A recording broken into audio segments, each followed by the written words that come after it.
Uoga na taharuki vimetanda nchini Tanzania baada ya habari nzito kutolewa na Rais Samia Suluhu.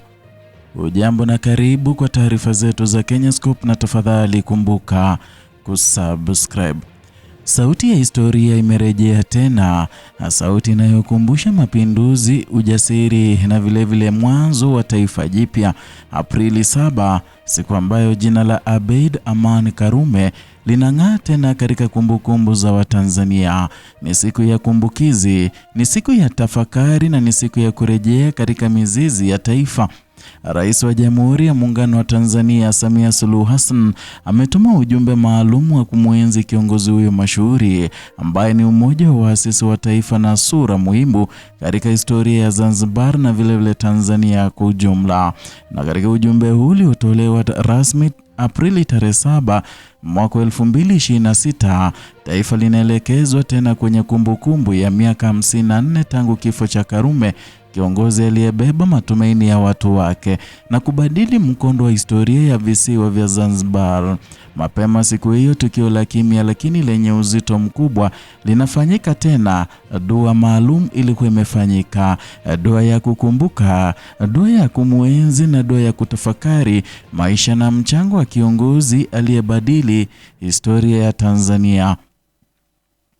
Na Rais Samia anashiriki tena katika ibada hiyo akiongoza kumbukizi ambayo si tu ya mtu mmoja bali ya enzi nzima ya mabadiliko makubwa ya kisiasa na kijamii. Na katika ujumbe wake, taswira ya Karume imewekwa wazi kwamba sio tu kama kiongozi bali kama mwanzilishi, mtu aliyesimama katika dhoruba ya historia na kuibadili kuwa mwanzo mpya wa taifa. Anaelezewa kama mmoja wa waasisi wa Tanzania, mtu aliyesaidia kuweka misingi ya jamii yenye umoja, amani na maendeleo, misingi ambayo hadi leo imeonekana katika maisha ya kila siku ya wananchi. Lakini ili kuelewa uzito wa kumbukizi hii ni lazima kurudi nyuma, kurudi mwaka 1964.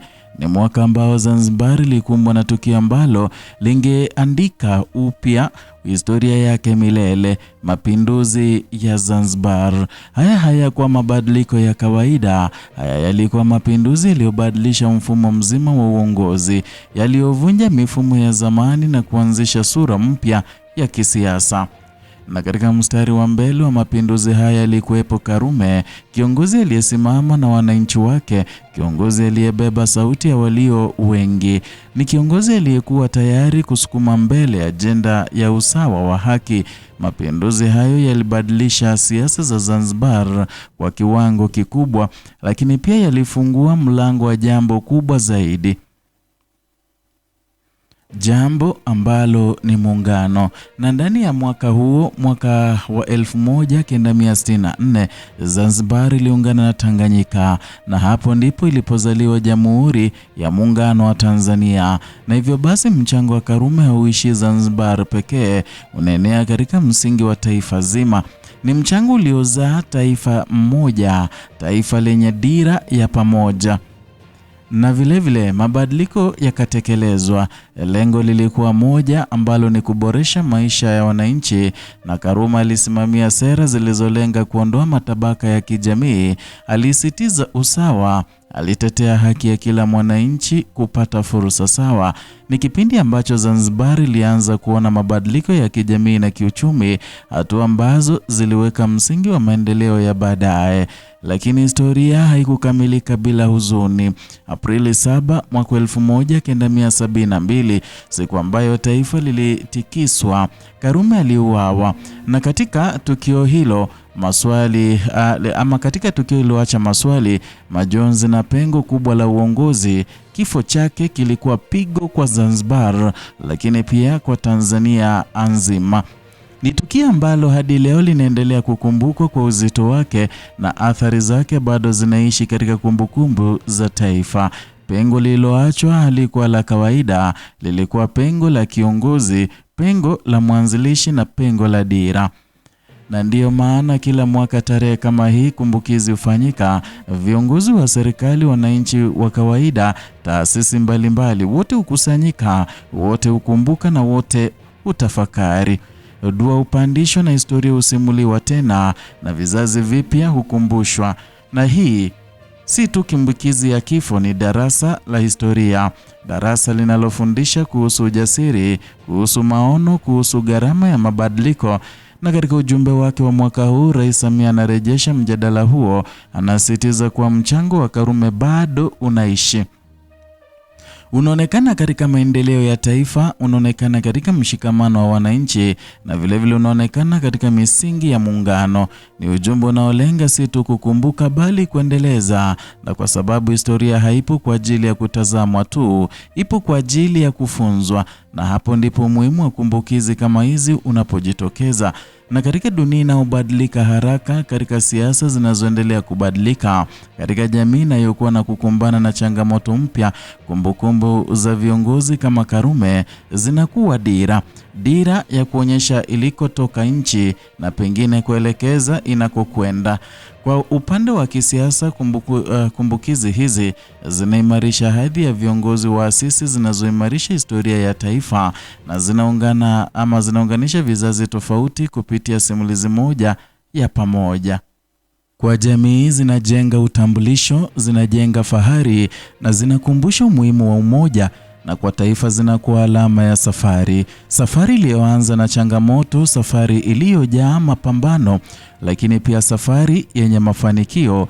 Na katika safari hiyo, jina la Karume halitaondoka. Ni jina lililoandikwa katika historia ya jina lililojengwa katika matendo. Ni jina linaloendelea kuishi. Na wakati taifa linaendelea ama likiendelea kusonga mbele, basi wakati vizazi vipya vinaibuka, wakati dunia inaendelea kubadilika, swali linabaki wazi: je, misingi iliyowekwa itaendelezwa? Je, maono yatahifadhiwa na historia itaheshimiwa? Haya ni maswali ambayo kila kizazi kinapaswa kujibu. Na labda ndiyo maana kumbukizi kama hizi ni muhimu zaidi kuliko zinavyoonekana, kwa sababu si tu kuhusu yaliyopita, ni kuhusu yajayo, ni kuhusu kujenga taifa linaloelewa historia yake na linalotumia historia hiyo kujenga mustakabali wake.